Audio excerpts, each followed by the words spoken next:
Good evening সবাইকে, শুভ সন্ধ্যা। আর আজকে হচ্ছে মকর সংক্রান্তি। মকর সংক্রান্তির অনেক অনেক শুভেচ্ছা রইল সবাইয়ের জন্য। আজ সন্ধ্যা থেকে ব্লগটা স্টার্ট করলাম। সকাল থেকে প্রচণ্ড পরিমাণে শরীরটা খারাপ ছিল, তার জন্য করতে পারিনি, তো বলে সন্ধ্যা থেকে স্টার্ট করলাম।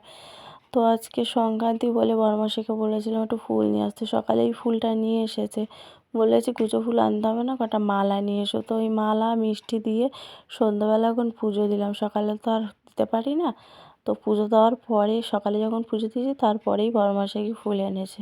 তো এই জন্য এখন সন্ধ্যার সময় ফুল মিষ্টি দিয়ে পুজো দিলাম। তো ওষুধ খেয়েছি, খেয়ে একটু শরীরটা এখন ভালো লাগছে, তার জন্য বলি না ব্লগটা স্টার্ট করি।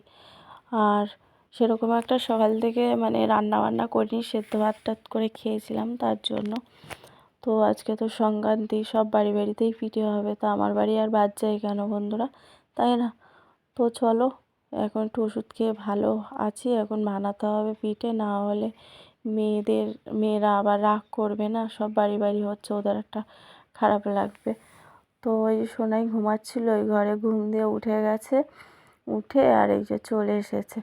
এখন ওকে সোয়েটার টোয়েটার পরিয়ে দিলাম, এবার চুলটা বেঁধে দেবো, দিয়ে তারপরে খাইয়ে দিয়ে তারপরে যাব মানে পিঠে করতে। এই যে চুল বেঁধে দিয়েছি, 3টে জুটি বেঁধে দিয়েছি, তাই দেখাতে বলছি।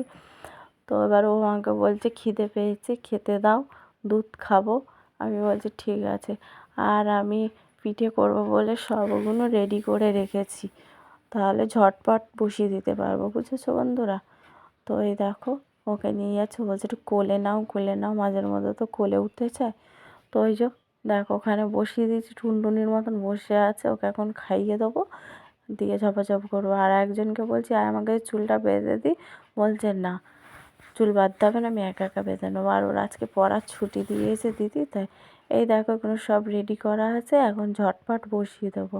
এদিকে দুধটা বসিয়ে দিয়েছি, এই যে এইটা দুধ না, এটা হচ্ছে গিয়ে পাটিসাপটা করবো বলে গোলাটা করে রেখেছি, আর একটু মালপোয়া করবো, এই মানে ভাজা পিঠে। তো এই যে এইবারে পুলি পিঠেটা, দুধ পুলি করবো, সেটাই বানিয়ে নিচ্ছি। এই পুরটা দিয়ে, নারকেলের পুরটা দিয়ে, নারকেলটা কুড়িয়ে বেশ ভালো করে সন্দেশ টন্দেশ দিয়ে পুরটা বানিয়েছি। তারপরে ওইখানে ওই যে বসিয়ে দিলাম দেখো দুধটা, এবার ওটা তো পুরটা রেডি করে নিয়েছি দুধ পুলি বানাবো বলে। তো বলি দুধটা ভালো করে একটু ফুটে নিই, ফোটানো ছিল, আবার ফুটিয়ে নিয়ে তারপরে ওগুলো ছাড়বো। এদিকে বড়মশাই বলছে চাটা করো, মাথা যন্ত্রণা করছে, এসে গেছে। তো ওই যে চা দিয়ে এলাম, আর আমিও চা নিয়ে নিলাম। আর এইবারে এগুলো দিয়ে দেবো। দুধ দেখো ফুটে ফুটে একদম লাল হয়ে গেছে, 3 প্যাকেট দুধ জাল দিয়েছি। আর এই যে পুলিগুলো ছেড়ে দিচ্ছি। তারপরে ওটা ছেড়ে দেওয়ার পরে এবার পাটিসাপটা করার জন্য এই যে দিয়ে দিলাম। তো পাটিসাপটাটাও করব, সন্দেশ মাখার সন্দেশ এনেছিল সেইটা দিয়েই করব।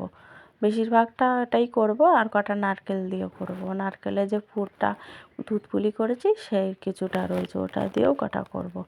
আর মেয়েরা তো নারকেলেরটা খেতে চায় না, তার জন্য। তো চলো, পরের দিনের সকালে না চলে এসেছি, সেদিন আর কন্টিনিউ ভিডিওটা আর করতে পারিনি, শরীরটা খারাপ ছিল। তার এখন এই দেখো মুখ চোখের অবস্থা দেখেছো, কিচ্ছু পরিনি, মানে কানেরও পরিনি, সিঁদুর টিঁদুরও পরা নেই, কেমন লাগছে।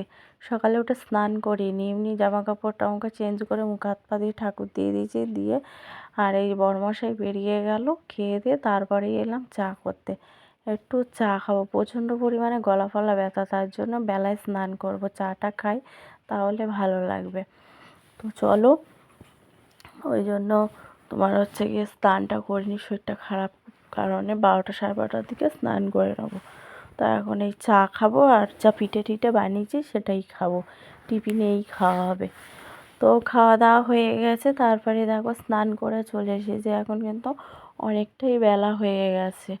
তোমার হচ্ছে যে কাজ ছিল, বাসন টাসন যেগুলো ছিল ঝাড়ু টাড়ু দেওয়ার বাইরে, সেগুলো আমি সব দিয়েই একবার স্নান টান করে মামাকে স্নান করিয়ে দিয়ে বেলার ঠাকুরটা দিয়ে চলে এসেছে। এই যে ডাল সিদ্ধ করেছি আজকে, আর আলু মাখা আর ডিম সিদ্ধ, দুপুরের খাবার রাত্রেবেলায় দেখা যাবে।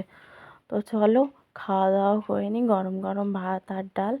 তাহলে আজকের মতন ব্লগটা এখানেই রাখবো, আর কন্টিনিউ করতে পারছি না কারণ শরীরটা খুবই খারাপ। চলো, তোমরা সবাই ভালো থেকো, সুস্থ থেকো, সবাই নিজেদের কেয়ার রেখো, ঠিক আছে? চলো আজকের মতন টাটা।